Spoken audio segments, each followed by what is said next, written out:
una tortuga, com en el cas de les tortugues d'estany, que les tenim aquí al nostre país,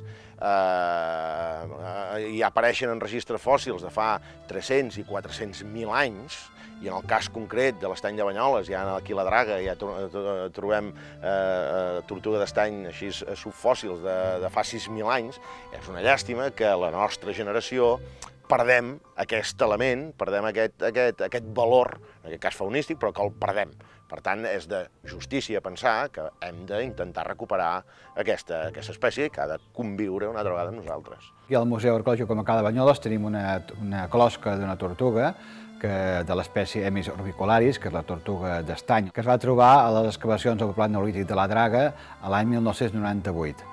Llavors es va trobar ben bé a la base de tot el fustam de la caiguda d'una cabanya d'aquestes neolítiques i estava més o menys al costat d'una cullera d'os d'aquest mateix moment.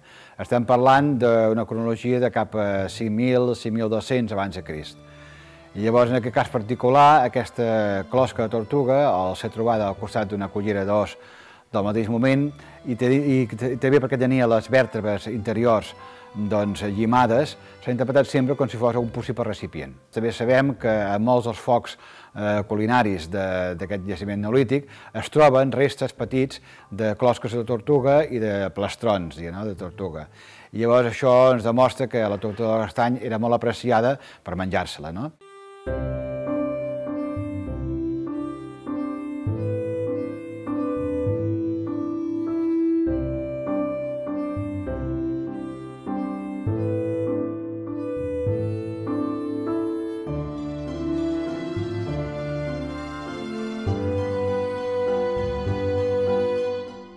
Aquest projecte LIFE consisteix en un període de 4 anys intentar recuperar la població de tortuga d'estany, que en aquest moment està molt i molt malament, és a dir, queden molt poquets exemplars. Llavors, la feina en concret que es fa és, nosaltres des d'aquí al Centre de Reproducció de Tortugues de l'Albera, el que fem és criem en captivitat la tortuga d'estany. Tenim 2 estocs, diríem, de tortugues adultes reproductores, les quals aquestes ens produeixen una sèrie de cries al llarg de cada any. Aquestes cries naixeran al mes de setembre, els tindrem amb aquaris durant tot l'hivern, els forçarem, diríem, una mica el creixement, evitant-los la hibernació, i amb la finalitat de que en un període de 2 anys puguem tenir unes tortugues d'uns 8, 7, 8, 9 centímetres de talla, ja per poder-les alliberar.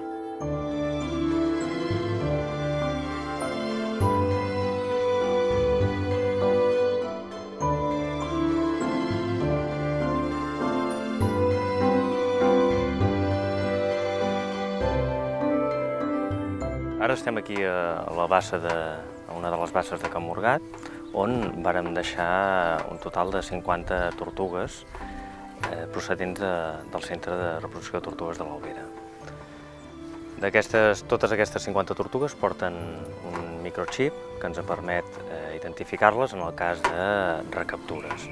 Això vol dir que són tortugues que nosaltres, durant tot el període de mostreig, anem capturant diferents dies.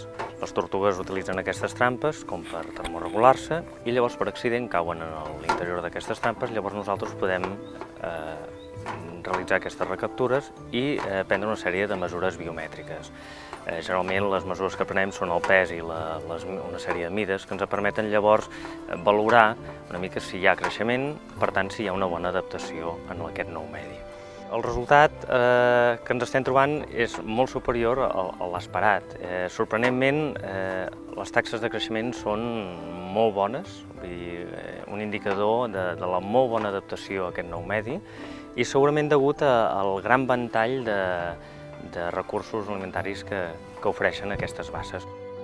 També hem observat un augment d'intensitat de pigmentació.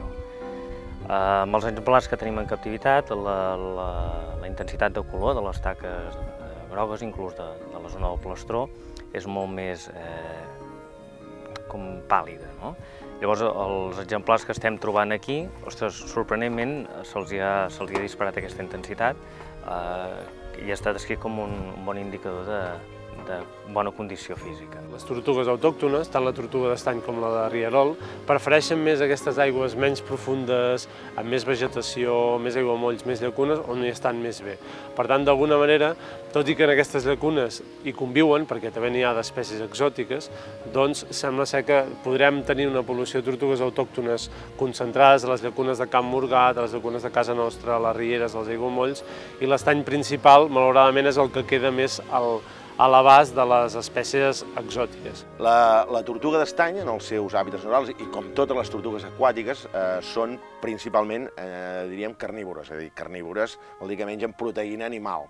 Són molt consumidores d'invertebrats aquàtics, qualsevol invertebrat aquàtic és aliment per a la tortuga.